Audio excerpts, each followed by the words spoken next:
দল বা সংগঠন হিসেবে স্বাধীন বাংলা ফুটবল দলের রাষ্ট্রীয় স্বীকৃতি পেতে আশাবাদী বাফুফের সভাপতি তাবিথ আওয়াল। আসন্ন এশিয়া কাপ উপলক্ষে জাতীয় দলের প্রস্তুতিতে প্রাধান্য দিচ্ছে বাফুফে। শিগগিরই নিরসন হবে কোচ ইস্যুর। হামজা চৌধুরী প্রসঙ্গে গুজবে কান না দেওয়ার পরামর্শ তার।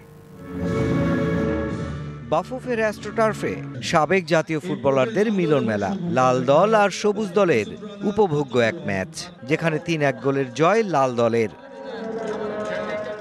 বিজয় দিবসের আয়োজন এলেই সামনে আসে স্বাধীন বাংলা ফুটবল দলের সংগ্রামের কথা। বিজয়ের ৫৩ বছর পেরোলেও যে দলটা সংগঠন হিসেবে পায়নি রাষ্ট্রীয় স্বীকৃতি।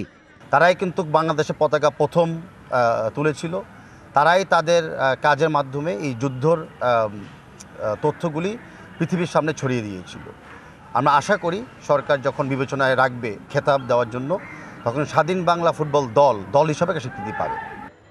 আসছে বছর ২৫ মার্চে এশিয়া কাপ কোয়ালিফায়ারের চূড়ান্ত পর্বের প্রথম ম্যাচ লাল সবুজের। তা নিয়ে এখনই পরিকল্পনা আঁটছেন বাফুফের সভাপতি, যদিও এখনও পূর্ণাঙ্গ হয়নি national team management committee.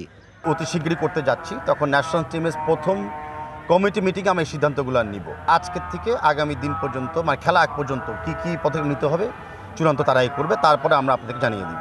Hamza চৌধুরীকে নিয়ে লাল সবুজের জার্সিতে খেলাতে এখনও চেষ্টা চালিয়ে যাচ্ছে বাফুফে। এ নিয়ে সামাজিক মাধ্যমে নানা গুঞ্জন উঠলেও তা নিয়ে এখনও হয়নি সুরাহা।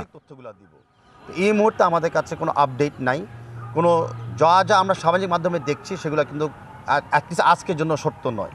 বা যখনই যদি কোনো আপডেট আমরা পাবো, আমরা আগে আপনাদেরকে জানাবো, সঠিকভাবে জানাবো। কারণ দেশের ফুটবলের উন্নয়নের পাশাপাশি বন্ধু প্রতিম দেশের সাথেও কাজ করতে চায় বাফুফে। এ নিয়ে রবিবার পূর্ব তিমুরের রাষ্ট্রপতির সাথে বৈঠক সেরেছেন তাবিথ আওয়াল। জেনেছেন তাদের আগ্রহের কথাও। Mushfiqur Rahman, DBC news, Dhaka.